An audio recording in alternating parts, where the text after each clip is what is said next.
गणेशाय नमः। वक्रतुण्डमहाकाय सूर्यकोटिसमप्रभा निर्विघ्नं कुरु मे देव सर्वकार्येषु सर्वदा। प्रणम्य शिरसा देवं गौरीपुत्रं विनायकं भक्तवासं स्मरे नित्यं आयुकामार्थसिद्धये। हमारे रोज के काम, हमारे इरादे, क्या ये सब सिर्फ बाहर से कैसा दिखता है उतना ही जरूरी है, या इनके पीछे जो सोच है, जो भावना है, उसका भी कोई वजन है? हाँ बिल्कुल। आज हम इसी सवाल की गहराई में उतरेंगे और इसके लिए हम देख रहे हैं श्रीमद् भगवद गीता के अध्याय 17 के कुछ श्लोक। हाँ जी, है ना, 19 से 28 तक। जी बिल्कुल। और ये श्लोक जो हैं ये तप, दान और एक बहुत ही क्या कहते हैं रहस्यमयी सा वाक्यांश है, ओम तत्सत। इसके जरिए यही समझाते हैं कि किसी भी काम की असली कीमत सिर्फ वो काम नहीं है, बल्कि उसके पीछे की चेतना है, इरादा है और श्रद्धा है। चलिए तो फिर तप से शुरू करते हैं। श्लोक 19 में एक खास तरह के तप की बात है।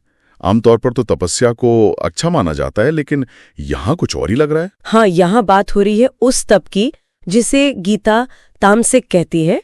मतलब ऐसा तप जो बिना सोचे समझे बस एक जिद पकड़ ली, या खुद को बहुत ज्यादा तकलीफ दे रहे हैं बेमतलब में, या फिर और भी बुरा दूसरों का नुकसान करने के इरादे से परस्युत साधनार्थम वा कोई तप कर रहा है। ओहो। तो गीता कहती है ये अज्ञान वाला तप है, ये तामसिक है, इसका कोई फायदा नहीं। समझ गया। तो मतलब सिर्फ शरीर को कष्ट देना तप नहीं हुआ, उसके पीछे का इरादा वो नेक होना चाहिए।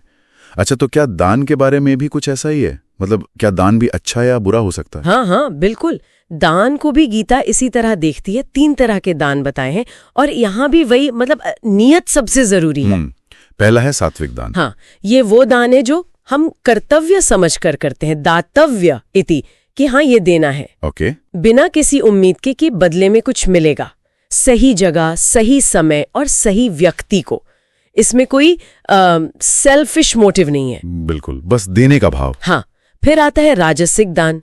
ये वो वाला दान है जो या तो कुछ पाने की उम्मीद से किया जाए, प्रत्युपकारार्थम। अच्छा, जैसे नाम होगा या कुछ फायदा मिलेगा। हाँ, या कोई फेवर मिलेगा बाद में, या फिर फल की इच्छा से, या कभी कभी बेमन से बोझ समझकर परिक्लिष्टम दे दिया।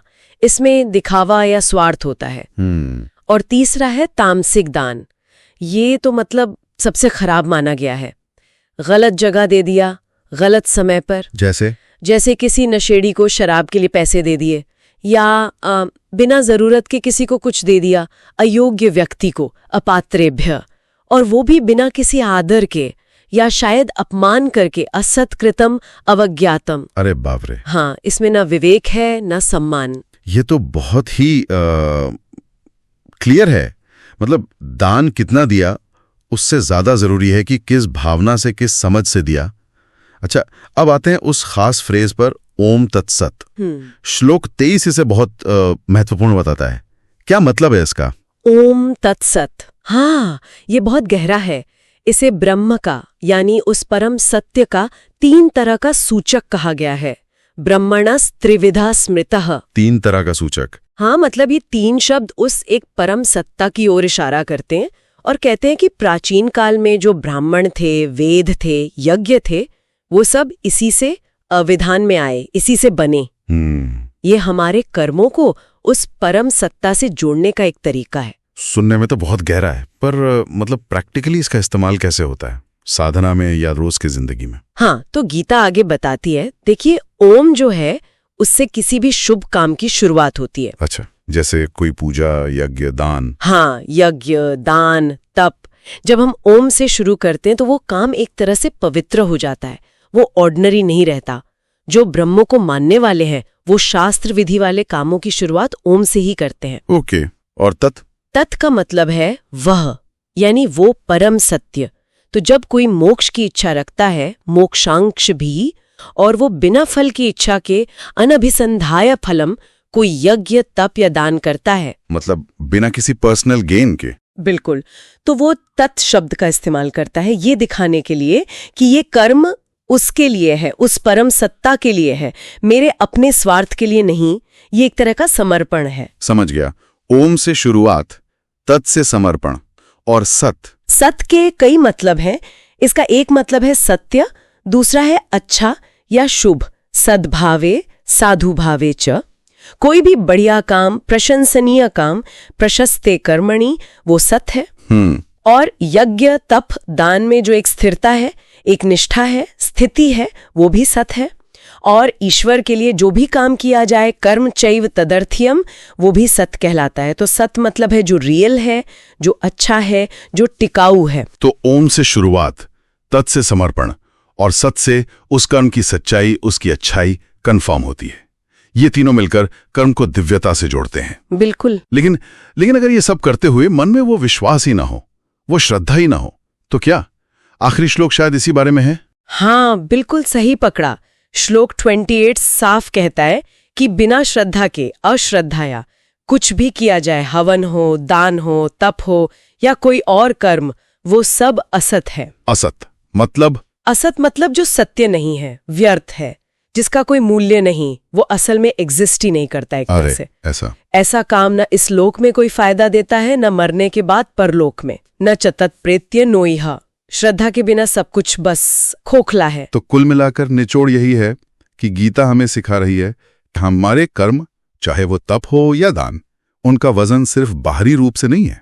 हमारी नीयत क्या है, हमारी चेतना कैसी है, और सबसे जरूरी, हमारे मन में सच्ची श्रद्धा है या नहीं, इससे तय होता है। हाँ। और ओम तत्सत जैसे जो प्रतीक हैं, वो हमें याद दिलाते हैं कि हम अपने रोज के कर्मों को भी उस परम सत्य से, उस बड़ी सच्चाई से जोड़ सकते हैं। बिल्कुल।